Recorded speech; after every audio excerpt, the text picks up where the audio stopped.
What's going on, you Jagoffs? Welcome to episode 33. 33? 33. I think that was my dad's number in high school.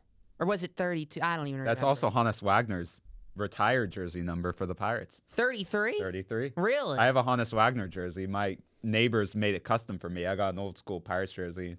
They made it, so I wear it to a lot of Pirate games. Oh, wow. Well, this is episode 33 of the We Are Family Pittsburgh Sports Podcast. And before we get into our first topic, just a reminder, subscribe to the channel, follow us. Our social media handles are in the description. And so hit that little subscribe button. Give this video a like if you like Pittsburgh sports. If you like talking about Steelers wide receivers, you got to subscribe to the We Are Family Pittsburgh Sports Podcast because that's what we're getting into right now. You know, I said this week, I was like, you know, this would be a good week for some trivia, which we are going to have later on this episode. But I said it would be, because it's going to be a lighter week. Like, there's not a whole lot going on. And then, boom, George Pickens. We wake up early in the morning.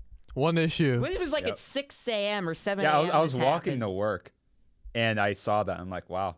That's I crazy. woke up at 11, and Oh my I gosh. saw. Yeah, I was up at like 9:30 or 10 or something. I woke up and I saw our group thing. Matt Falangi, our buddy, very excited about Shout out to Matt Falangi, big Cowboys fan. George Pickens going to the boys. Yeah. We them boys with George Pickens. Oh, Yeah, no, CeeDee we Lamb, them boys. Oh, no. Imagine they would have drafted Ashton Jenney and the Raiders didn't want him. Like, and then they also got Pickens. Like, that'd be crazy. Yeah, they still don't have a running back. They drafted one, didn't they? But he's like in the 6th round, Right. like Jaden Blue. Yeah. They don't have Dowdle anymore either, so.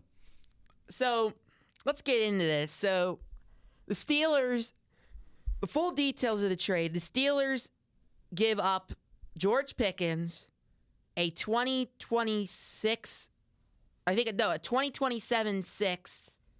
Yeah, they give up a 2027 6th rounder and Pickens, and the Steelers get a 2026 next year 3rd round pick and a 2027 5th round pick. So they basically improve to a 5th round pick in 2027 from a 6th round pick. Nate, let's hear your thoughts first.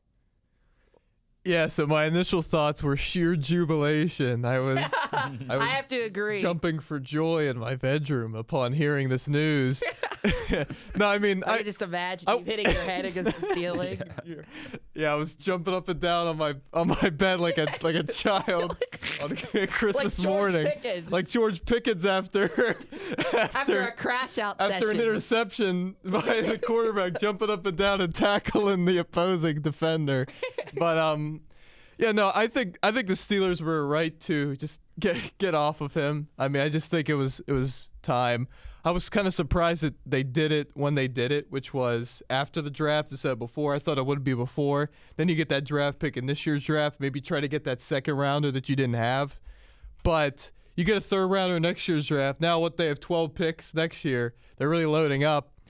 All signs point to a potential rebuild this year. I'm not sure. We don't know. We don't do rebuilds with the Steelers, but I like it for the Steelers. I just think for the you go from a stable organization. You can say what you want about the Steelers right now. They're a stable organization.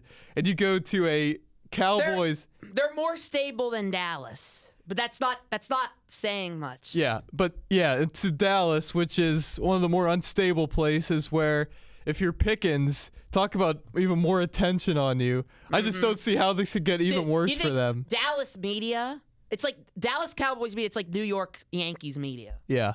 Like, he's going to have to shut his mouth, especially if he's going to want a contract, and he's going to have to get to work, shut his mouth, not complain. Because, dude, you're going to have to deal with maybe only getting 3, 4, 5 targets a game with CeeDee Lamb. You're still the 2. That issue's still there where, like we were saying with DK Metcalf maybe, what if Pickens gets 1 or 2 targets in the game and he crashes out? The same thing could be said. Well, I think it's more likely. Maybe more likely just because now you got a rookie coach in Brian Schottenheimer. How is this all going to go? I just don't see how this can't be a disaster for the Cowboys. I mean, I think Pickens from a on the field standpoint, fits more with CD than he does I with agree. DK. Because Pickens is a go ball guy, right? That's like he's not an efficient route runner, but CD he does it all. He can do the go ball. He can zoom past people down the field, but he could also line up in the slot and run really great routes. Like he is an all around. Like I put him in the Justin Jefferson class of wide receivers. Oh, 100%. So that like I think that, and then you put in Pickens in that mix, just doing his thing going down the field, right? I feel like that'll allow him opportunities, but. Again, it's the player you're dealing with and what you had to give up. And people are like, oh, it was only a 3rd-round pick. Like that's not. I would have liked to gotten a 2nd-round pick, but like with George Pickens' attitude, I don't know if Jerry really sees him staying. I think they just want him for this year. Well, they said they were going to let him walk, and so he's probably a 1-year rental. Right. So, but at the same time, I don't understand that from the Cowboys' perspective because you're not like. You haven't done anything significant at all in the last 2 years until you signed George Pickens. Like your team is not really ready to win now, in my opinion. But Jerry, I mean, he's older. It's just they don't have any coherent plan. But the Steelers, we could say certain things about their plans, which we'll get into. But Jake Bell, I want to hear your thoughts more about this. Yeah, I'm glad that they did this now, knowing that they weren't going to re-sign Pickens. I don't see the Steelers making big extension offers to 2 receivers. I was shocked they did with Metcalf. Like I don't think that's a sign or a trade we make and then the extension we made. That's not really something the Steelers usually do. Let alone do it twice. And I trust the Steelers' development with younger, or I should say later draft pick receivers. Obviously, Calvin Austin could still improve. Obviously, Roman took Wilson. A step last He did. year. Oh, absolutely. And then Roman Wilson is yet to be determined. We'll have to see. But it looks like this was what they were going to do anyway, because I feel like they had to fall in love with the draft pick they would receive in this year's draft to make that decision to trade Pickens right away. I think they wanted to stack up picks for next year because I feel like they want to trade up for a quarterback. I think that's what they're thinking. Yes. Yeah, that's a good point. They're not going to want to have a bad season because Tomlin wants to have that job stability. Yeah. And Tomlin's going to want to stay here. And as much as Art Rooney may be more lenient towards Mike Tomlin staying no matter what the case is, Tomlin's going to have a good year no matter what. And I feel like they're going to want to trade it for a quarterback. So that's kind of what I'm thinking about this. That'd be so funny. Tomlin goes 6-11 this year. Art Rooney, you're fired like immediately after the year. 9-8 was okay, 1st-round exits, but once you go under 500, you're done. You're out of here. Imagine it's after an 8-9 season or something. 8-9, you're done. 1 loss more. Yeah. You're done. Yeah. You're out of here. The standard. That's not the standard, Mike. But yeah, I agree, Jake. I think they are accumulating picks to try and trade up next year for a quarterback, and it's so interesting what this Aaron Rodgers saga. Now we're hearing these reports that Rodgers is waiting on his decision until after the schedule release so that he can see how many primetime games the Steelers have. He doesn't want to be in all these primetime games.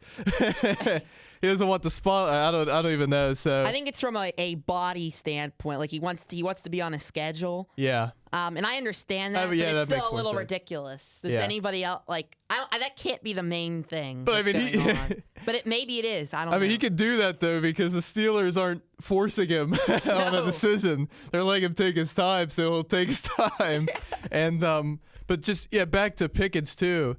With the Cowboys, another concern for Pickens and those wide receivers in Dallas, that AT&T Stadium, those huge windows, you can't see. The sun comes in when they're playing. I saw a meme about that. Pickens, he's going to have to adjust to that with Dallas because that was like the thing at the end of the year. Those wide receivers they couldn't see because all those huge windows at AT&T Stadium. But again, I just so think a 1-year rental for Pickens. If you're Dallas, who's going to go 7-10? You're not a wide receiver 2 away from winning and you got a downgrade. I mean, we don't know what Schottenheimer. I think he's worse than McCarthy. I think McCarthy. Oh yeah. I think McCarthy gets hated on more than he should, honestly. Super Bowl head coach. Right. And he's won a lot. And last year he dealt with so many injuries. I didn't think he should have been fired, but he was a scapegoat for that team. And at the very least, if you're the Cowboys, if you're going to fire him, at least have like candidates in place instead of just saying, because they said we're going to have a big coaching hire, and it's just Brian Schottenheimer, who's never had head coaching experience. So it'll be interesting there in Dallas. I do think wide receiver 2 is a huge need for them. They had nobody. They had the one guy, Jonathan Mingo. Remember, they got him at the trade deadline from Carolina for a 4th-round pick. That's terrible. And he's very bad. so it didn't really make but that was their wide receiver 2. So this is a huge upgrade for them. I just think there's too many deficiencies on their roster other than wide receiver. Now it's a good step for them to give up a pick for 1 year when you're not going to make the playoffs. I don't see. There's no way the Cowboys make the playoffs. Not with the Commanders and the Eagles. In the NFC North. And I think the Giants are going to be better than they were. I'm not saying they're a playoff team, but like I think they're not going to be as bad. I mean, you figure 3 NFC North teams may make it. Yeah. And I think the West is very interesting, too. I think Seattle, I love what Seattle. That's the last episode we were talking about drafts. I forgot to mention. Yeah, they did good. I love Seattle's draft. Yeah. I think they're going in the right direction. And I think the Metcalf trade is going to work out for them because Jackson Smith and Jigba is going to prove to be a true number 1 receiver. But that's a whole nother He almost topic. already was last year. He probably was their best receiver overall. He did great in fantasy, I'll tell you that. But, yeah, so I think the Pickens thing, I think the Steelers, it's just a win in terms of just getting him off the books, just getting him out of the locker room and cutting your losses. I think this year I didn't think they were going to do anything anyway. So people are like, what direction are they taking? I think they're either going to roll with Mason Ruff or sign Aaron Rodgers and maybe still fit it. They have a tough schedule as well this year. I just don't see much happening either way. So, I do think like if you are going to go all in on a rebuild, if it's going to be a quick rebuild, I could see extending TJ Watt. But if you're going to go through a whole rebuild, you got to entertain offers. You know, the TJ Watt thing is interesting, and I was talking to someone yesterday about this. The Steelers really have messed up on the TJ Watt front because the way the Steelers do things, and they have this guy's a Steeler for life, and they have to extend him no matter what. They put themselves in a predicament because I know they don't want to pay him $40 million. He's getting older. There's no way you give him you shouldn't really give him a $40 million extension, but I think they're going to end up doing it. They're going to end up appeasing Watt because they want him to be a Steeler for life, and he's what keeps Mike Tomlin's defense somewhat relevant. That's what he does. Even though he didn't have a big year last year, that's what he does. And but what they should have done, if they were smart, don't wait until the last year of his contract to start negotiate. They should have started negotiating with him last year, and they could have got him for like $32-33 million, and instead of having to pay $40 million, because you let Max Crosby get his extension, then Myles Garrett get his extension. Now this is what the position you're in. You're going to have to pay him over $40 million. So if they were smart, they would have started negotiating sooner. Yeah, I understand the idea of entertaining offers for sure because, like you mentioned, like if we extend them for $40 million a year, eventually there could be a time at the end of his contract. Not saying this is going to happen, but depending on injuries and stuff, maybe you have to cut him eventually, like at the tail end. So I don't know how much that would be worth it. If they do go with the rebuild and you can get a first-round pick or multiple first-round picks for him, that's going to be tough to say no, especially since he's going into the back half of his career. So but it's so tough to do, though, because he's such a very good player for your defense. So I don't know if they could get a first-round. You only do it unless you get a first-round pick.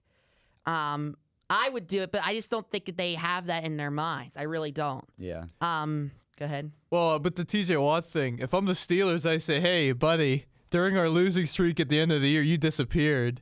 I think there's a serious argument he should make about the same as Crosby, or maybe even a tick less, just because. But with Garrett being in the same division, I think there's a ego thing there. Like, I'm not going to make less than this guy. I'm better than him. You know what I mean? He's in my division. I don't know. Well, does he want to win? Yeah. I'll tell him that. Like, hey, we gotta. Well, to his argument, he's been the defensive player of the year. Done all this stuff. Hasn't won one playoff game. How's that on him in 8 years? Well, we need to. Well, that's because we've spent so much on defense. Yeah. So now we're gonna have to. But the defense doesn't show up in the playoffs either. Yeah, I know. That's what I mean. Yeah, exactly. So I think this quarterback, whoever we draft, is going to need to get paid eventually as well. If those end of those contracts intersect, I think for TJ, if he like does a contract where he gets paid heavy early and then late a little bit less later to coincide with maybe that rookie quarterback contract, assuming the Steelers hit on that quarterback of the future, I think that could be a smart move. But yeah, I just don't know how you could fit him in and then down the road in a couple years field a competitive team, unless you have your rookie quarterback that you have of the future who's on a rookie deal. Who's on that rookie deal. It has to be, because you can't pay a free agent a quarterback. You just can't. You can't pay that much money. No. You need that quarterback on a rookie deal, and you need the quarterback long term. So it's very interesting where the Steelers, they've dug themselves a hole here, and they have to figure out a way to get out of it. And people, I think Andy Weidel is the guy that really is keeping things together in terms of personnel and development. I think Omar Khan, I think he's a decent general manager, but I don't think he'd be I don't think he'd make some of the good moves he's made without Andy Weidel. But people were saying, like, why doesn't Omar Khan have a plan for quarterback? Look, this is his third year as GM or fourth year. He came in. There was no good plan for Ben Roethlisberger. There was no good plan except we're gonna draft Kenny Pickett. There wasn't a good plan for Kenny Pickett either. No, but Kenny Pickett, they should have been drafting quarterbacks towards the end of Ben, like 2019, 2020. Khan wasn't even responsible for Pickett, technically. So Khan, that was not like Culver. It's like Khan just can't come in and get a quarterback out of thin air. Kenny Pickett, he did not draft Kenny Pickett. That was not his thing. That was Colbert's like goodbye gift, and it really wasn't a gift. It was a setback from hell, is what it was. It was a fan service pick for his last draft. Yes, unfortunately. And so I'll end on this with Pickens. I'm seeing a lot of fan outrage about this trade. Yeah. Oh yeah. And look, every fan though admits that with how the quarterback situation is, no matter if it's Rodgers, Rudolph, even somehow they go with Will Howard, this team, Skylar Thompson, this team, okay, with its holes on the defense and the holes with the defensive schematics, along with the lack of finality at quarterback, who's going to be your long-term quarterback, this team is not going to go far, whether you have Pickens or not. Okay, with the DK Metcalf signing, right, that he's the long-term answer. And now Metcalf, you have to remember, Metcalf and Pickens are the same type of receiver. They're not great route runners, but the difference is Metcalf plays hard. He tries his best. He'll have his crash out moments, but he's not going to give up on a play. Like, that was the big issue with Pickens. He'd get down on himself or get down on something, and then he wouldn't give as much effort. And the Steelers can't afford that. Mike Tomlin doesn't want that. Now, it is Mike Tomlin's fault, though, that they keep drafting, and general managers it's their fault that they keep drafting these receivers who are knuckleheads. Not Calvin Austin. You're a good guy. Deontay Johnson, Claypool, AB, right? Of course, AB was a generational player. He'd be a Hall of Famer if he wasn't a moron. He still could be a Hall of Famer, but I doubt it. But that's a whole nother discussion. But look, this team is not going anywhere. Now, I think part of the frustration is, why didn't we do that before the draft and get a receiver? But teams knew if Mike Tomlin was pushing for this, they knew they didn't have to give up draft capital this year to get the deal done. Like, they weren't going to, the Steelers didn't have leverage in this situation. You have to remember that. So now I think, and part of the frustration is, you would have got a third rounder anyway in 2027 in compensation. But like you said, the Steelers, who knows, they're going to want to make some big moves next year with the draft being in Pittsburgh with the quarterback hole. So you get the third rounder now, plus you get an additional fifth rounder. A fifth rounder can be very, very valuable. I understand people wanting to see the DK and Pickens duo, but I don't think it would have worked because DK isn't like a CeeDee Lamb level type of route runner. And obviously Pickens isn't near that at all either. So you have two go ball guys wanting the ball.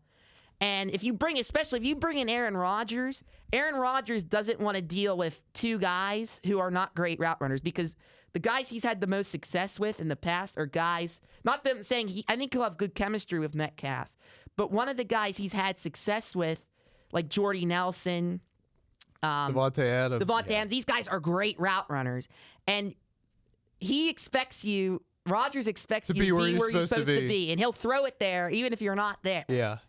So I just don't think it would have been a good fit, and even if it wasn't Rodgers, I don't think it would have made sense. This offense is not gonna be elite with two of the same receiver. And I understand that they're in the same position as they were last year, but it's not going to matter anyway. You get the draft pick this year, and then you get an additional draft pick. And most importantly, you get the cancer out of the locker room. Because obviously, if Mike Tomlin says that, George, you got to grow up in a press conference, if he says that, because Mike Tomlin never says anything bad about his players. He said it twice. Yeah.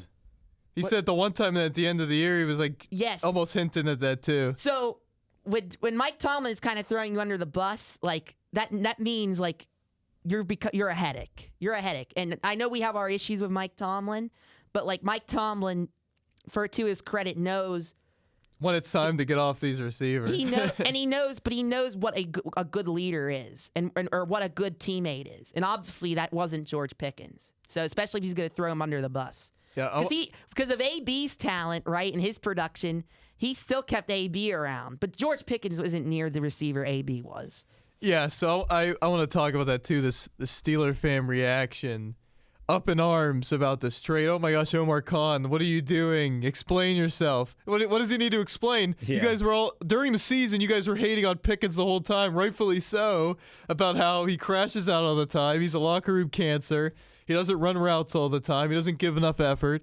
And now, so when he's a guy that a lot of people wanted to get traded, didn't want on this team no more. So now, okay, I'm going to trade him. And now they're unhappy that they traded him. And now, for the fans saying they're in the same spot, not really, because they have DK Metcalf now, who's a sure number one, right? And he's a lot better than Pickens, I think, overall, because he's a lot more consistent. Yeah, he's a guy who's going to show up every.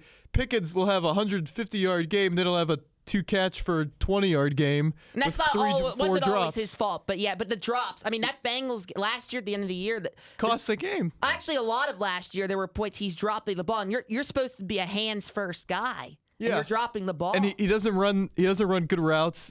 I saw a stat that he early in his career, his rookie year, he actually ran great routes, but since then he's dropped off crazy. I think part of the route running thing, he doesn't read the playbook. I don't think he understands the playbook. If we want to talk about work ethic, just look at the build of Metcalf versus Pickens. Metcalf, he's this strong guy, wakes up early, does all this good stuff, and then Pickens, I think he's just very naturally talented. But that can only do you so much. Right. I don't think he's going to have a good end of his career once he approaches in the 30s. I think Metcalf will be good most of the a lot more of a durable kind of player. And Metcalf is a beast of a man. He is. Oh my goodness. He's massive. Yeah. But back to what I'm saying, isn't it like last year, because you have Metcalf, who's a lot more reliable, who's an overall better receiver at this stage of both their careers. You have Calvin Austin, who had a great season. I wouldn't say great, but he really developed last year. He got better, so you would assume he's going to get better as the slot guy. Yeah. And he could play on the outside because he's fast enough, but he's not really. He's more of a slot guy. And anything you get from Roman Wilson at this point, I think they expect him to be really good. They expect him to be pretty good. You bring in Robert Woods, who should be reliable. He's older. He's not what he once was with the Rams. I think is just a more experienced, but I think higher upside version of what Van Jefferson was. But the key with him is, can he stay healthy? I don't think he's good enough to be a wide receiver too. But I still think the Steelers are going to bring somebody. Yeah, that's what I'm saying. So it's not like last. Everybody keeps saying it's like last year. No, it isn't. It's everybody was hating on George Pickens, and rightfully so. And now they're saying it's the same situation with DK Metcalf as number one instead of Pickens. Metcalf's been a number one on teams his whole career, and now he's going to be a number one with the Steelers. I don't see how that is, and they're going to bring in another guy like you mentioned. So I think there is more depth at the position this year, and frankly, this isn't a year where they're trying to really compete for. They haven't been competing for Super Bowls anyway. So why does it matter to you? Why does it care? They're gonna get. They might get. It's not gonna matter exactly. That's my point. They'll get receivers next year in the draft. They'll probably get a receiver pretty high as well. Especially if they weren't gonna extend Pickens. You might as well get value from him instead of getting maybe a compensation. Yeah. Pick if you're so lucky. Again, I think the outrage is just. And if you bring in Aaron Rodgers, it's not gonna work. Him and Pickens. That is not gonna work. It's just not. It's not. No. I mean, Not at all. it didn't work with Mike Williams, who's not a locker room cancer. Yeah. And they run like the same kind of, like, Mike Williams isn't the greatest route runner either. Right. We saw that with the Jets last year. Rodgers would throw it, and Mike Williams just wouldn't be there, and Yeah. he would get frustrated with him. It would be the same with Pickens. But worse. But worse Pickens because is- Pickens would snap back at Rodgers, and Rodgers would say something. 'Cause and then Pickens never doesn't have see the that- ball. Yeah. Never see. Oh my gosh, the crap. I mean, yeah. Were you gonna say something? Jim? No, not at all. Oh, You're good. I was gonna say something else and I can't remember. Yeah. Oh yeah, that's what I wanted to ask you guys to conclude this part of the show. So, like I said, I think the Steelers are going to bring in a wide receiver too. Are they going to have the talent of George Pickens? No. But can they be good enough to be a guy behind DK Metcalf for this year? Yes. Now, let's look at those options. You have Gabe Davis, big-bodied outside receiver who could go down the field and get the go ball, right? You can bring him in as a George Pickens kind of replacement. Not as talented, but he could get the job that I think Rodgers could work with He's him. had He was really just good released years. by the Jags. Now, I don't know why he was released by the Jags. That's kind of concerning. Well, he but- didn't have a great year last year. yeah, well, but, the Jags, no one on the Jags had a good year last but they year. feel like Brian Thomas, Travis Hunter. Yeah, that's true. That's true. They released a lot of guys. They released Evan Ingram. They released. Yeah. They traded Christian Kirk. They just got rid of a lot of wide receivers and tight ends. So you have Gabe Davis. You have Keenan Allen, he's old and he has his injury history, and he has injuries every year usually. But last year with the Bears towards the end of the year, him and Caleb Williams really found the connection. Like, I think Keenan Allen can still really play. He's still available. And then Amari Cooper, not as old. He's like 30. And he was pretty good up until he went to the Bills last year. They just didn't have that connection with John. He's the didn't. new. So that's a little concerning. But I would be willing to take a shot with him as wide receiver. But if you get too. like an off-season, like assuming Rodgers would sign, you get like an off-season program a little Yeah. bit. Maybe they throw together a little bit. And Amari Cooper's always been a team guy. Always been. You never hear anything bad No about headaches, Amari nothing. Cooper. Yeah. And then the other option is Alan Lazard. We heard that yesterday as a rumor. Rodgers wants a guy he's familiar with. I just feel like that's appeasing. I don't think Alan Lazard. He's just- I don't think out he's of those just- names we just mentioned, I don't think Alan Lazard is the best option. He's the that worst. would just be appeasing Aaron Honestly, I have Rodgers. an Why opinion. would we do that? I have an opinion on Yeah. who would be the best option, and we Yes. talked about this before the show. I That's think, exactly what I brought yeah, this up. exactly. I think Keenan Allen would be the best addition. Yeah. Is he older? Yes. But he hasn't been signed yet. If you bring him in, he's not going to demand the ball, right? He's not going to be an issue as a receiver. He's going to provide experience. He's a guy that can get open. He's a guy that could help DK Metcalf get open as well. Even though he's old, you can say, oh, he's past his prime.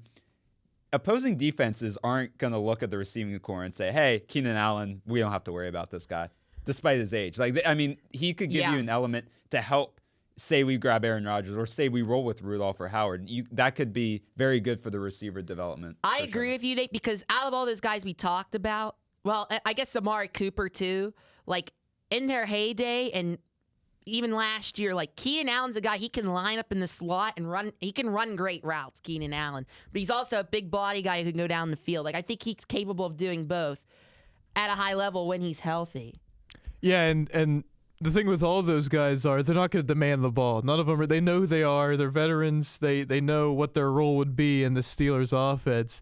I would be fine with a lot of them, but I do think Keenan Allen, if he stays healthy, he could have a very productive season. I mean, with the Bears, there was just a lot of good wide receivers last year. But he ended up stepping up at the end of the year. Yeah, so I wouldn't have an issue with that at all. I think any of those options. I think Alan Lazard would be the one. I think he's never at his peak. He's That's never just been appeasing Right. Rodgers. anywhere. And why, like, no, Yeah. we're not doing that. Yeah, at his we peak- can't be the Jets. That's like what the Jets did. Yeah. we We have don't to- want to be the Jets. If we sign a receiver, we have to do it for the best interest. We can't assume we're doing it for a quarterback. Like, I know this is a different Yeah. sport, but look at whenever Manny Machado was a free agent, the White Sox brought in all his buddies, and he didn't even sign with the White Sox. So, like, you don't want to make these moves for White a player Sox. that you don't have on your roster yet. Yeah. Yeah, and Lazard. Well, I don't think they'll make the move until Aaron has pen to paper, but I could Yeah. be wrong, but I don't know. Lazard in his prime was never anywhere close to where Keenan Allen was Oh, or yeah. Amari Cooper was. 100%. Or even, I mean, Gabe Davis had a couple 700, 800-yard years.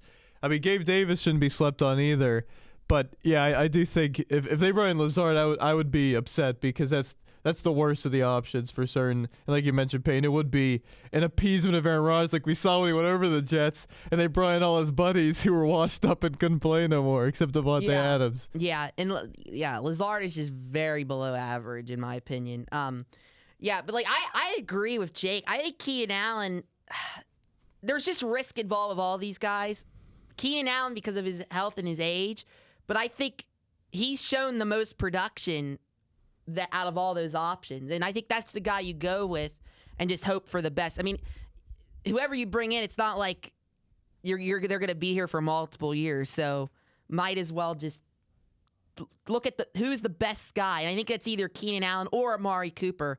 But again, where was he last year with the Bills? Like that kind of like you had Josh Allen, like where. But he was hurt a little bit too. There was like a little weird thing. Like he was out a few games with injury and then he came back. It was just it just wasn't a fit, I feel like. Yeah. But even if they get a Lazard or somebody, or if they don't get, maybe they just stick with. I don't care. Like I don't because this season I just don't. Yeah. Like this offense isn't we're not going anywhere generally. So this season is about. I'm looking forward to the draft in 2026. That's kind of what I'm thinking about. So, but they'll be very interesting if it's Aaron. They'll be very interesting and it'll be fun. But as far as winning playoff games, I don't even know if they make the play. The AFC is it's only getting better. I don't see it. I really don't see it. Yeah. Like, there's a lot of good teams in the AFC now. The whole AFC West got a lot better. I think the Raiders aren't somebody you want to mess around with either. The Broncos, obviously. And people are hyping up the Patriots, saying they could be this year's Washington Commanders, which I think is a little premature. I don't think Drake May is Jaden Daniels. I need to see that first by a lot. Jaden Daniels is a completely different player. But Drake May had a 66. He was very good with nothing last year. I think the Patriots will be significantly better, like maybe Whether a 7-8 win team. I don't think they'll be a 12-win Commanders team. Yeah. Well, and the Commanders, they played the Giants and the Cowboys. You got to play the Bill. Now, they play the Jets and the Dolphins. Both those teams are beatable, especially the Jets with Fields. I heard Justin Fields. He's top 5 quarterback on that one list. Remember that list we saw? He was like top 10, I think. Yeah, or top 10 or whatever he was. Yeah. It would say, "Oh my gosh, he looks great this offseason." It's like the same stuff we've been seeing. Justin Fields, he's a great kid, but he's a TikTok quarterback. He has these great highlights, but he doesn't do enough. I hope he does well. I really do, but the Jets, you can't go to the Jets. You just can't. Maybe Aaron Glenn he has that magic. Aaron Glenn doesn't mess around. Some quarterbacks want to really prove themselves. If he could do well on the Jets, that's a huge accomplishment, Yeah, it is. I'm not trying to diss the Jets. That's a hang banner. That's like something you're like, wow. Yeah, sometimes players like to go to that organization to try to bring, a lot of these. This is his last shot, though. It is, but he's getting what. He's under contract for $40 million. That's not all guaranteed, but still, he's making money where he can retire after 2 years with the Jets. So I think he'd rather just, try to see if he can turn them around. Maybe. Justin Fields retires after the Jets ruin him as a quarterback. Honestly, if he really wanted to, he could. Justin Fields transitions to wide receiver. That actually, they were mentioning that with the Steelers offense, we should use him as a wide receiver. Well, no, remember Danny Smith, Jalen Warren talked about it on the podcast. Oh yeah, he was talking about using him on punt return, and that never happened. Oh yeah. Or punt return or kickoff or whatever. Yeah. All right, well, we should move on to the next topic, which is a topic we've been avoiding on this podcast, and that's the Pittsburgh Pirates. Root for our home team. We're 12 and 26. 12 and 26. Let's go, Bucks. It's time to win, folks. Actually, no, we're not on the doorstep of anything.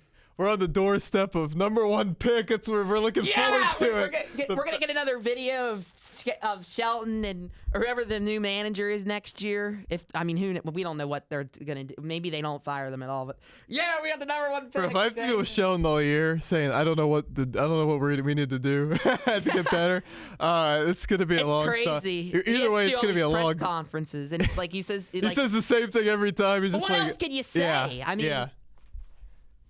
Yeah. No, it's gonna be a long summer in the Berg. It always usually is, but That's going to be extra bad because at least the last 2 years we had hope, like going into July, and well, especially last year we had hope going into July. and then Brian De La Cruz. We brought Brian De La Cruz. Everything went to crap. Yes, I just want to talk. I don't even want to get into the full picture in the 12. I mean, so they in 2020 they were 12-26. Oh, were they? I said that they were Oh, I 12 and didn't- that's actually 26, and now crazy. they're 12 and 26. They're again. gonna be 19-41. They'll be 19-41 through 60 games. That would be like the biggest coincidence of all time, I think.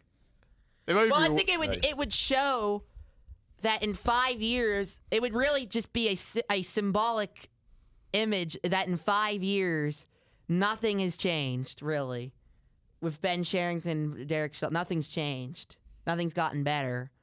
the worst management group maybe in the history of baseball. I don't know about. I mean, I mean, literally. I mean, it's literally been 6 years, and they're.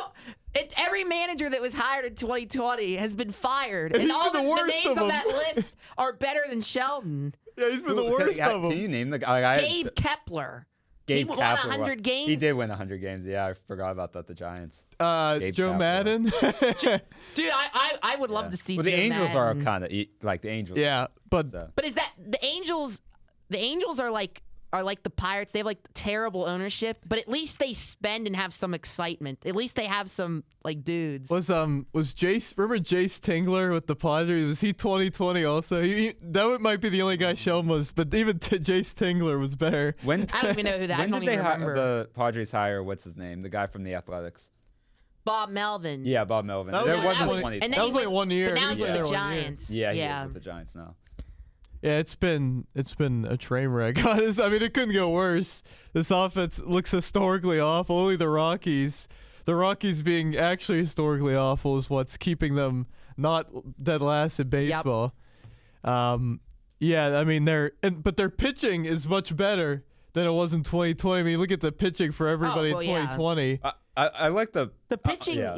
The pitching developed somewhat under Sherrington, but you can't just have. That's all he did was draft pitching. Everybody they brought in, like every reliever Yeah. almost was And he's been brought good in. at bringing in relievers. Yeah. When you compare that to 2019, all the relievers they brought up were so bad. It's weird. Like it's weird that it's like a complete opposite effect now, where it feels like it's these young hitters that can't get it done. So. Well, the issue is that they relied. They didn't do enough this off. We knew that these young hitters were not reliable. Sawinski, Davis, I'm trying to think. Triolo. Right. Like these guys aren't. You can't. You have to go out and build something else, and maybe see what those guys can do. But you have to go out and get some actual outfielders. Get a really good first baseman.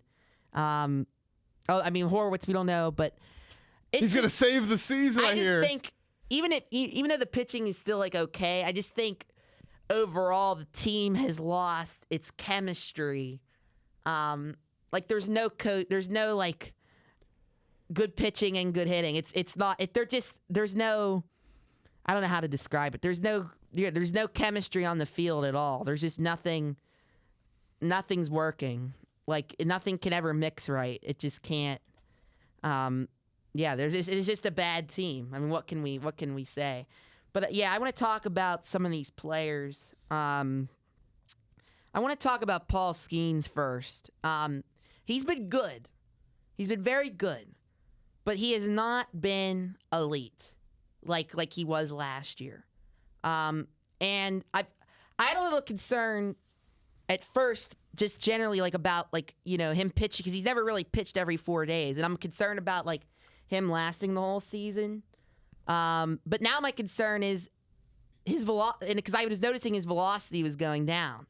But the reasoning for that is not because he's tired. It's because they changed his mechanics. There is proof of this. They've changed his mechanics to, instead of throwing 100, 101 consistently, throwing 98, 99, 97. And that's kind of what they did with Garrett Cole, because remember when he came up, he was throwing 98, 99, and then he ended up throwing 96, 95, 97. And they're because I looked this up. Last year he pitched on average 5.28 innings, and they want him to be more efficient. So that's what all these changes are for. But he's been less efficient. He's not in his control of his pitches. He's walking more guys, and he's only averaging 5 innings per game right now. So it's not like you're taking the magic out of the unicorn. You don't take the magic out of the unicorn just to make it ride longer. You know what I mean? It doesn't make sense to me. It's just I don't know. I want your thoughts on that. I like what you've seen in Skeens.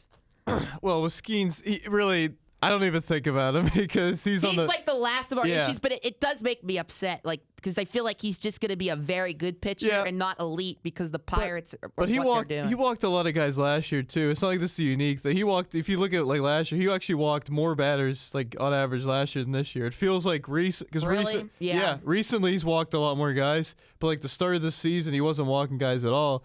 And he's had some really good starts. I mean, against the Dodgers, he was elite. I mean, it's been there. It hasn't been as consistent, but I think part of it, too, is he realizes even more so than last year, he has to be absolutely perfect to deliver this team a win. They score no runs for him or for anyone, frankly, and so he has to be razor perfect to just thread the needle every time to deliver a start where the Pirates can actually have a chance to win.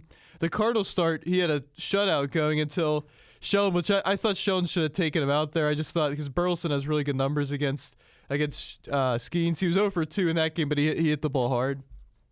I thought take him out, bring in Baraki or something, get that out, and you're out of the inning. You're up 1-0. Now they wouldn't have won that game anyway because they would have only scored 1 run probably. But still, like there's been like the Cubs start. It was fluky. It was just a 1 inning, I think, but he was kind of all over the place. I think we've seen a little bit more of that at times this year. But I'm not concerned. I'm not gonna. But here's my concern. He's just not as. And my concern is, my thing is, what makes me upset about is they're trying to make him more efficient, but he's not more efficient. He's not, and it's just taking the magic. Like he's just. I don't think we're ever gonna see. I don't know if we're ever gonna see 2023 or 2024 rookie Skeens. I don't think he's ever gonna be that good, unless he goes back to what he was doing, because he was 100, 101 consistently. I mean, his stuff was really. I mean, his stuff is still good, but like he's not, and it's not making him more efficient because he's still walking people. It's not. It hasn't changed anything. So all you're doing is taking the magic out of the unicorn. And like I said last year, or like I said before, like I said last year, it wasn't like he wasn't more. He wasn't like, it wasn't like we noticed like, oh man, he can't go enough innings. Like he'd still go 6 innings a lot, and even 7 innings sometimes. So like, I'd rather him throw less innings if it means we get the Paul Skeens we had last year. But again, that's not the biggest issue, but I don't know.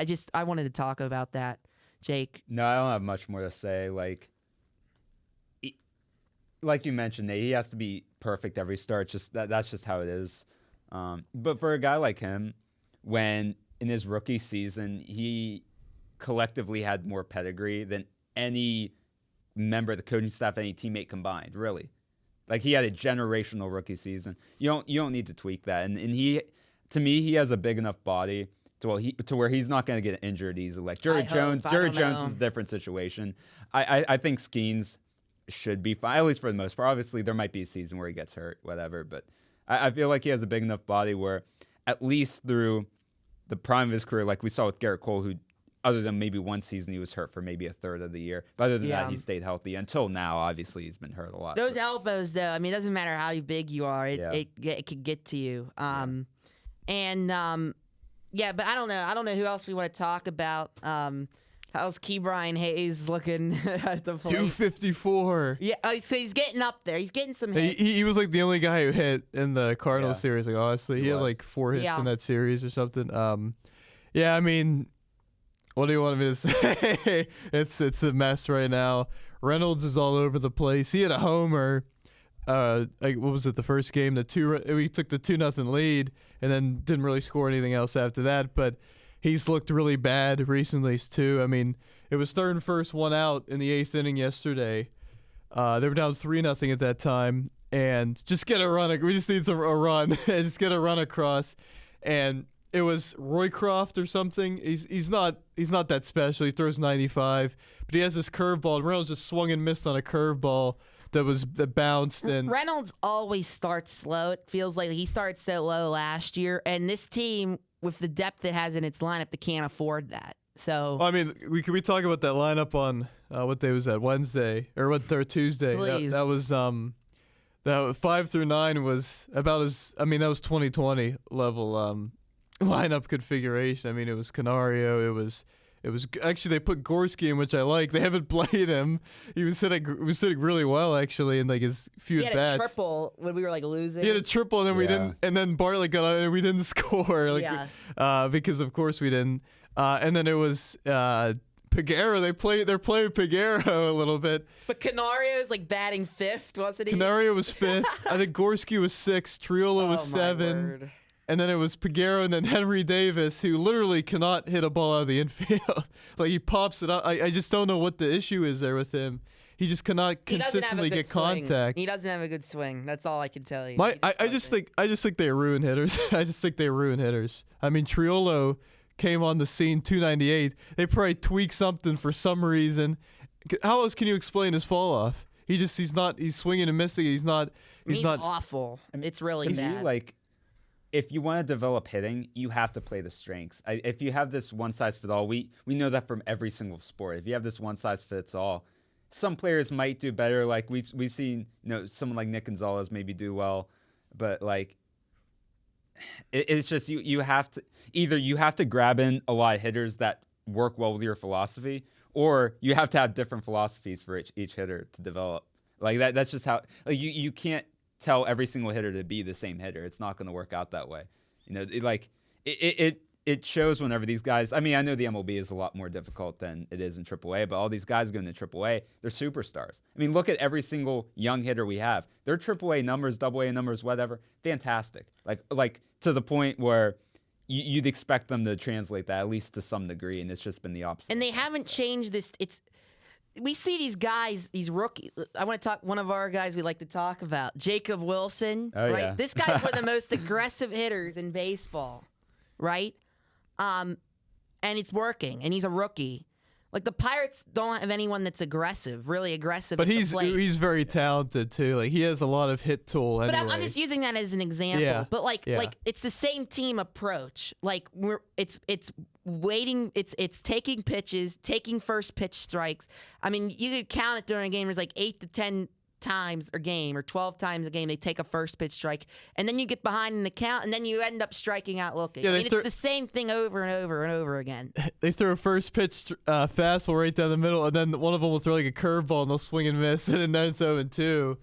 Yeah, I agree. But it's like weird. Like you have these guys like Nick Solak, who's just like they bring him in. He's like raking in the minors. But then you have like Tamar Johnson, and we've seen these like top hitting prospects actually not perform well in the minor leagues because they tweak them. Now we saw with Tamar Johnson, he had a tremendous hit tool coming out of high school. And they changed it for they wanted more power approach, and he does have more power, but his average has gone way down in the minor leagues. You can't have that in the minor leagues. And yeah, like he walks, his walk rate's always fantastic, but like there's only so much that can do if you're not driving in runners. But sometimes with hitters, the power comes later. Like I think for Tamar Johnson, he's a great hitter, pure hitter. Let him hit, let him like excel in that, and then maybe the power comes. Maybe it doesn't. He's a second baseman. You don't need that. You're supposed to get that from other positions if he hits 15 anyway. to 20 homers, batting 280. You're the top 3 second baseman in baseball. Oh yeah, yeah. So because it's not like second base is a position. It's like there's so many great hitters. So Nate, you wanted to talk about. I know you wanted to talk about our buddy Cruz, who was on fire for a while there. It's kind of cooled off, but I mean, he can't be hitting 5 home runs in 8 games. It's just that could. But and Bart's been hitting for average, but not a lot of pop. Well, okay, so there's reasons why. So Cruz, why hasn't he been hitting home runs since that Dodgers series?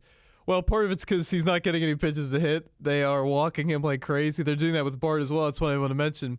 The 2 best hitters for the Pirates right now, they're just walking. Bart's getting walked 2 times a game, like literally every time he's in. and so he's not really. You can see his number of at bats. There's not that many at bats official at bats because he's been walking so much, and that's what teams are just doing. Make somebody else beat them, and nobody else is doing that, obviously. And so Cruz, he's been striking out a little bit, but a lot of that is looking. He's been walking so much. He's been much more patient. Yeah. He's been much more patient, but also he's been seeing some like awful like pitching. Like he's just not been seeing any good pitches to hit. And there's a lot of like every borderline call goes to the pitcher because they miss so much on Cruz because they don't care if they walk him.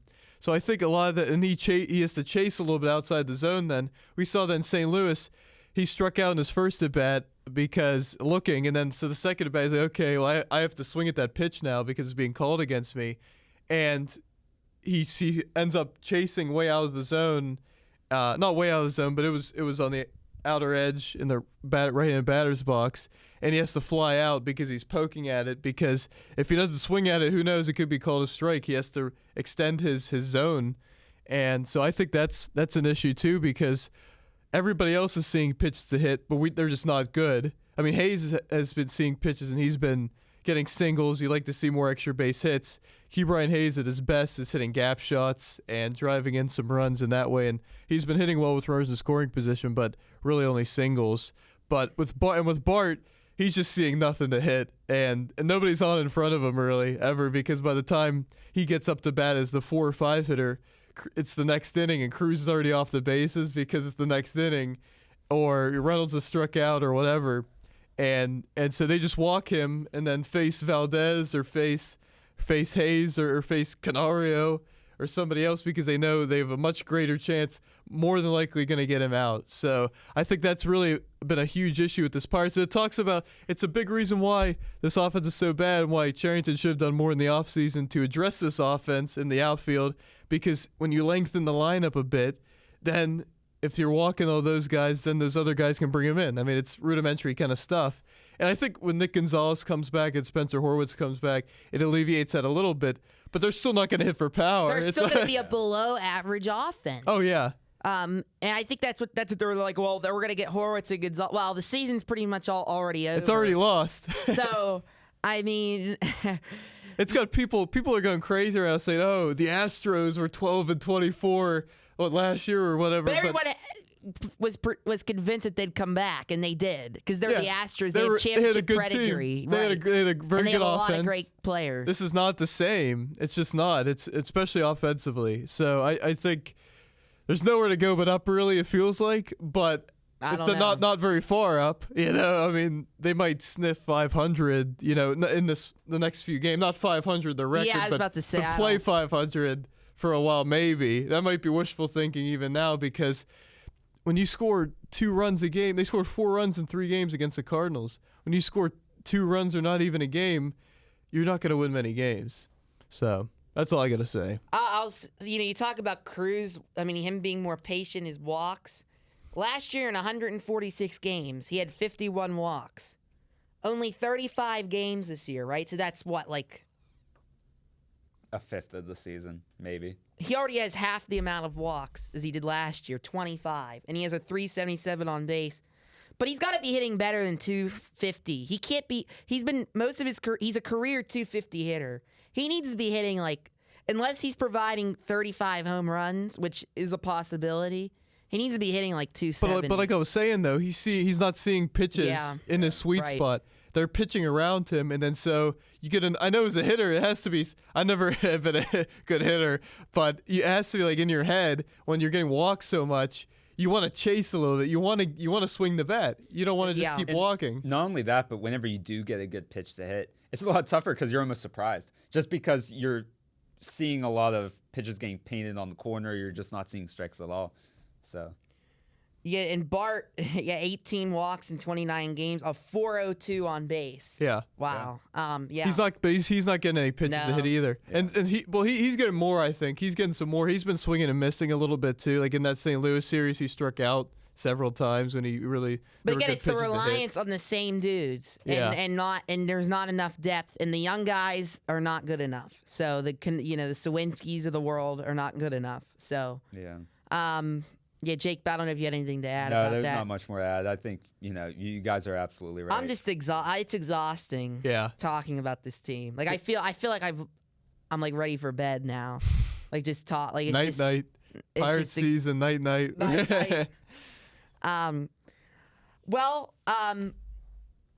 Yeah. I think we'll talk more Pirates when maybe they win a couple games. Yeah, well, maybe we'll be something talking good will about 'em. happen. We're only what? Yeah, like you said, like a fifth into the season. So it's like a long way to go here. A lot of pain. I don't know if I'm gonna make it, guys. This year. I mean, I don't know. So Jake Bell, you've created some good trivia for us. We're gonna end the episode. It with is that. Yes. I'm sure we're gonna be terrible. I'm sure. Yeah, I'm not in the It's right. gonna honestly, be a little different. You said It you is got a little different. different It's edition more recent. today. It's definitely more Pirates? recent. Is it Pirates? Yes, it's Bucco's trivia. So you guys can collectively work together if you want, or you guys can go against each other. I don't want to work with him. Oh, whoa.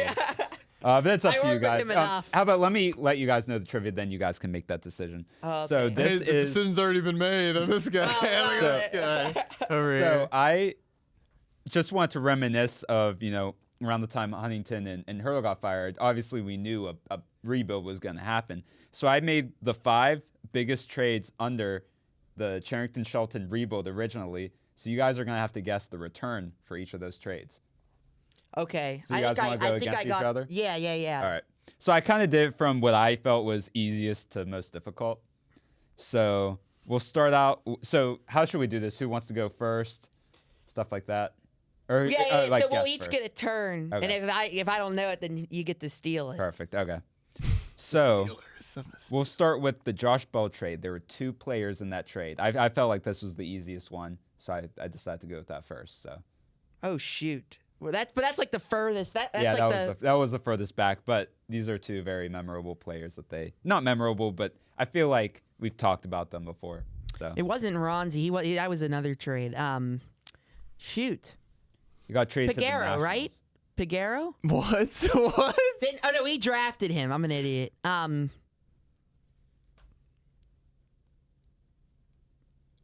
Are looking you good. thinking? Do you know it? 'Cause Yeah. I don't. I Yeah. forget. I honestly Yeah. forget. You guys can one of you guys. Well, name the I'm player forgetting. first. I'm forgetting my boy's name right now.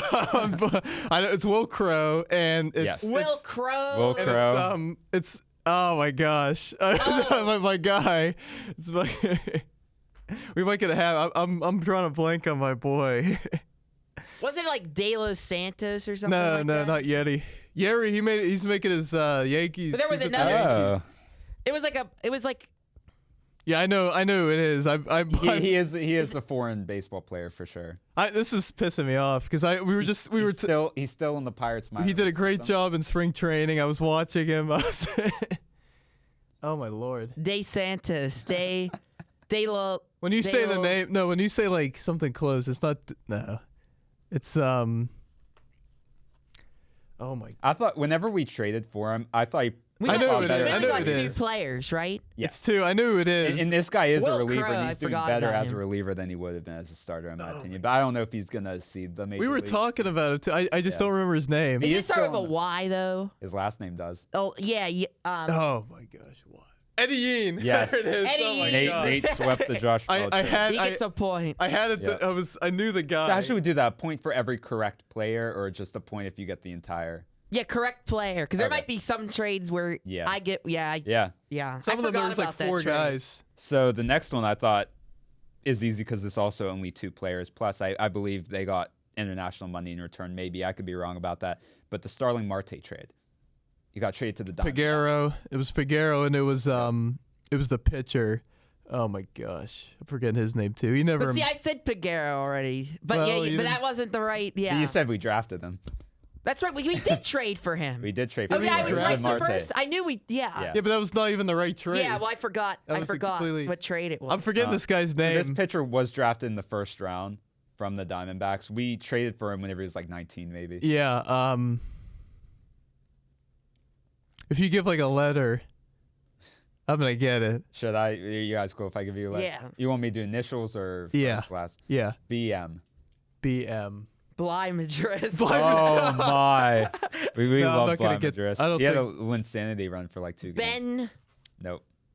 It was like a cool name. I liked his name, but he never amounted to anything. No, he just kept getting hurt. Just didn't develop. Like I think you're gonna have to give us this one, because I don't remember his name. Leover Piguero and God. I thought it was like a Z. Was that a foreign guy? no. Was he like, That was an American. It was. Well, this is the first trade Charrington made. Whenever he got hired, I remember Like, when first, I at remember the least big trade broke. It was my freshman year. I was coming back from a high school basketball game, and we were all on the bus like, Starling Marte's been traded. It's like, oh my gosh. Aguero was hitting 350 whenever the Pirates traded for him too. I remember it was like Was it- crazy. It's like it's not Bradley. Nope. No.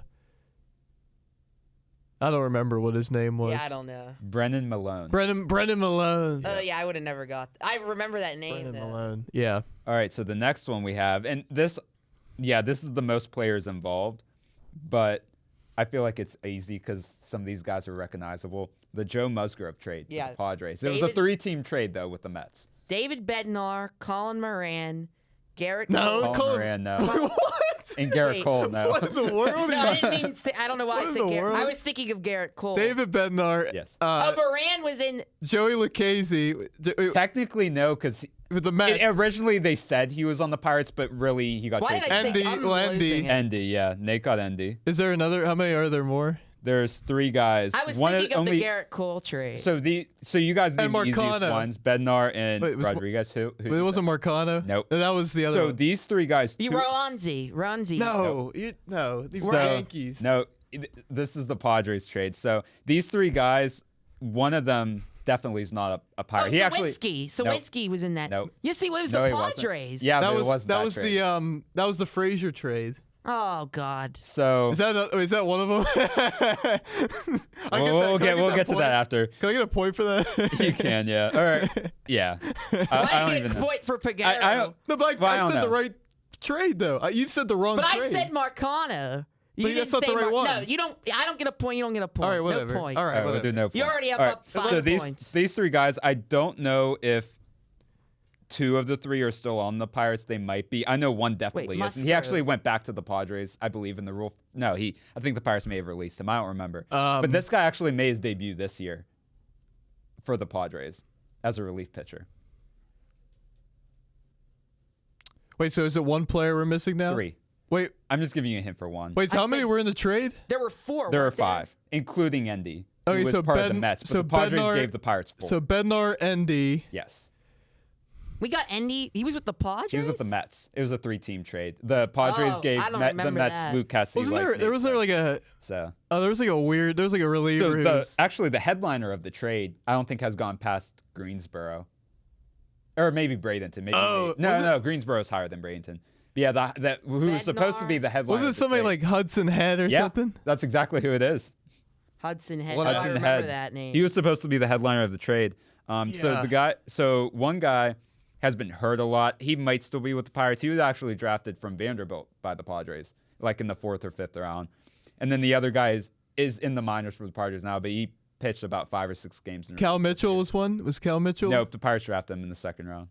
Oh, that's right. He traded to the Padres. Yeah. But he's a San Diego guy. Yeah, these 2 guys you might name one, the other one you might not. Bednar, Hudson Head, Endy, Yes, you guys got 3 of the 5 so far. and then I any of got them all on the th- team. I Did got- anyone make the Pirates? None of these 2 did. One of them it did pitch in the MLB this year, but he made his debut this year. It was with the With Padres. the Padres, yeah, the Padres got him back. And then the other guy, may have pitched in AAA because of depth reasons, not because he was pitching I feel fantastic. like in one of AA. them was like a white guy pitcher. Yeah, that's exactly. I believe he has a beard. I could be wrong though. But he definitely got drafted out of Vanderbilt. He definitely did not make the MLB yet. It was like I don't know. It was like Jack something, maybe not. I don't know. It was like a weird. I don't know. You're not gonna. Brannigan? No, Is there a they drafted Brannigan? him out of Notre Dame. He's still Oh. like one of the top hitting Yeah. prospects the Pirates have. I think you're gonna have to tell us the last 2. Yeah. So Omar Cruz, he was a strikeout Yeah. guy. Whenever the Pirates got him. Is And then- he the one who made his debut? yes, With the Padres. yes. And Oh, then okay. Drake Fellows was the Vanderbilt guy. I would have. I remember hearing those names, but I Yeah. wouldn't have got them. Honestly, Yeah. I was so invested in the rebuild, I would have known these guys on the top of my head, but I just wanted to make sure. I remember like Hudson Head. I was like, Yeah. I swear, like. Yeah, he was supposed to be very good. He would have really helped this outfield if he developed. But next, this is fourth out of the fifth trade that Turrington made. This one's the Jameson Tyon trade with the Yankees. Dude, that was Ronzi. That was Ronzi, He was yep. the headliner. We also At the time, he How wasn't many players supposed to was be in that trade? Oh, There so were this is 4 of interesting them. too because the Clay Holmes trade. I'm gonna get these mixed up. I didn't include the Clay Holmes. I trade know, 'cause but it I'm gonna wasn't get them big. mixed up like Yeah, the names. no, it's all good. Was So yeah, Miguel, Ronzi's one. was of them. Miguel Yajure one of them? Correct. Oh, I Miguel trying to Yajure. remember. I forgot about him. Legend. He's a legend. So you guys are missing 2 more guys. Were they? Kanan Smith and Jigba. Cannon Smith and Jigba. Oh wow, I didn't And- know. So the last one's actually still a Pirate. He's raking right now. I don't remember what level of the minors. He might be in Greensboro right now. But he's been in single A for like 5 years. So Hoy Park was the Clay Holmes one. Yeah, Hoyt Park and Diego Castillo. Diego Castillo. So this guy, he's the only player that's still in the Pirates organization out of this trade. What position is he? Middle infield. Middle infield. He might have played third base a little bit, but coming in was very good for the Yankees. Actually started off fantastic for the Pirates, then just stopped hitting, and he kind of hasn't hit. Mike Eliscotto. Correct, Mike Eliscotto. I remember. Yeah. Okay. I don't remember. All right. He's killing this. Yeah. I'm not at all. Last but not least, the last like really big trade I'd say was the Adam Frazier trade. The Pirates got 3 players from the Padres. Jack Wait, Sawinski. no, you can't give him that because I said it earlier. I don't know who Nobody to gets give a that point. point. I don't think anybody. I said Jack Sawinski was in the Frazier one. I don't even remember you saying. Yeah, You guessed Sawinski for the Musgrove, and then Nate said no, he was in the Frazier one. Then you were like, you can't give me a point. Okay, no point. No All point. All right, no So point. there's 2 more guys. Marcano Marcano. and There's one. This guy. This is probably the one you guys would have the hardest chance at getting. pitcher. Because I is he a forgot about pitcher? this guy. Yeah, I forgot that this guy was in the trade. Like this would have been a guy I would have gotten wrong. The only guy would. We're probably not gonna get this. Yeah. It's up to you guys if you want to keep trying. Where's He's he not in at? the Pirates system Where's he anymore. at? Where's you know? He didn't pitch this year. I don't know if he's on. I don't even think he pitched on a major league. Yeah, you organization should just last year. tell us. Probably. You gotta guess. Mitchell Yeah. Milano.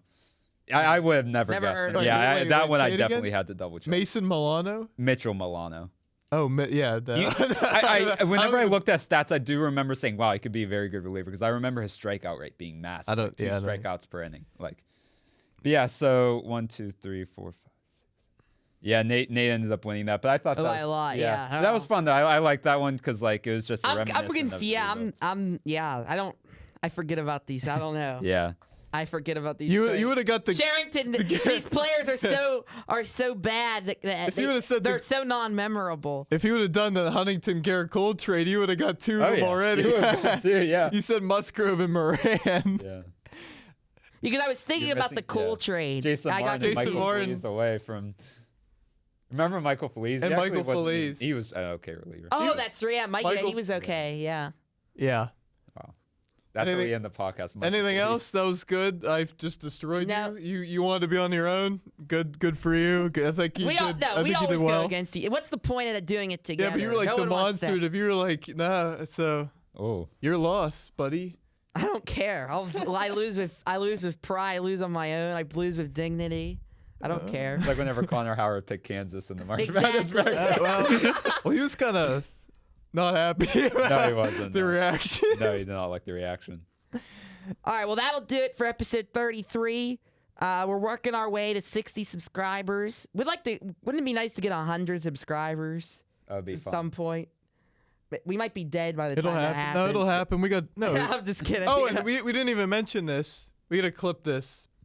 This is a couple days ago. Yesterday or 2 days ago was the 1 year 1 year. anniversary Oh, yes. of our Oh. podcast. Our 1 first year. episode went out May 6, 2024. So this will be out May 9th, May 10th, something probably. But May 6th, several days ago here, was when our first podcast. I went back and watched it. And it was like funny because I was being a goofball and we were just we were trying to figure it out. Yeah, Still, we've yeah. grown a lot in the year. We're glad we've built a strong, very reliable fan base that shows up in droves, in dozens every episode. And so thank you everybody for tuning in, keeping us going. You're keeping us going, the drive. But we'll have more content, especially throughout the summer. We're going to try to get here sometime as well. It's good Yeah. to have us all together.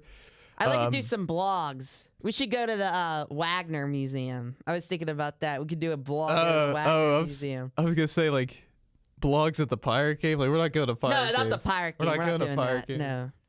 Yeah, we could. Yeah, we like blog. We did the one, but we never. I never edited it. We never did anything. I never even edited it. It's probably good that wasn't. That was a wild. that was a wild. That was we knew like 15 people there somehow. Like it was just crazy. Yeah, Colton was Brad. it was a fun time. And he made mention of it several times. So that was Nick Schermino dumped a bag of popcorn on his head. It was a great time. That was fun. That was so rad. He was so happy we won against the Kings. Yeah. He dumped the popcorn on his head, the whole thing of popcorn. Oh my gosh. Well, that'll do it. Thank you so much for watching. Rest in peace, our good friend Michael Brewerly on Twitter. But I forgot to mention. I thought somebody actually. I thought it was rest in peace. I thought you were saying like. No. I was like, oh, geez. Michael Brewerly. He deleted all of his posts and he pinned the post of him in the snow in Cleveland, and it said. No. And it said. What was it? It said. Every story needs a villain. Oh yeah. And now there's a new account. Shout out to Jerry Brewerly. In honor of Jerry Jones. That's more funny. That's more funny because it's Jerry Brewerly. The account said GP and CD. Great cars. It was like demons. Hashtag demons. CD and GP. Yeah, that's. Oh, we can clip this. Mark my words. That's gonna be a train wreck for Dallas. I'm saying it right now. It's a train I'm wreck. on the record. Hey. Claypool, train wreck after leaving. Johnson, Everyone. Train wreck. Now, I think Pickens is more talented than those guys, though. And he's going to a pretty good, decent quarterback, and a good receiver to be behind. And he's younger than like AB and like. Yeah, I don't think it'll be. I don't know. I don't know. I think it'll because in the end, I don't know if he's going to be with the Cowboys. I don't think the Cowboys are going to want him I just think on a long-term deal. So they're only going to get 1 year out of him, no matter what he does. I just think when you're 5-8 and the pressure gets amplified, you're gonna feel them even more. It's what happened when we started losing even more. It got worse and worse for us. So I'm just saying, mark my words. I'm Cowboys fans. All right. Well, I'm a terrible host. I keep trying to conclude this. I was adding we on. can't. All right. Jake Bell, Leif Schivins, Pirate Peyton. Peace. See you guys next week.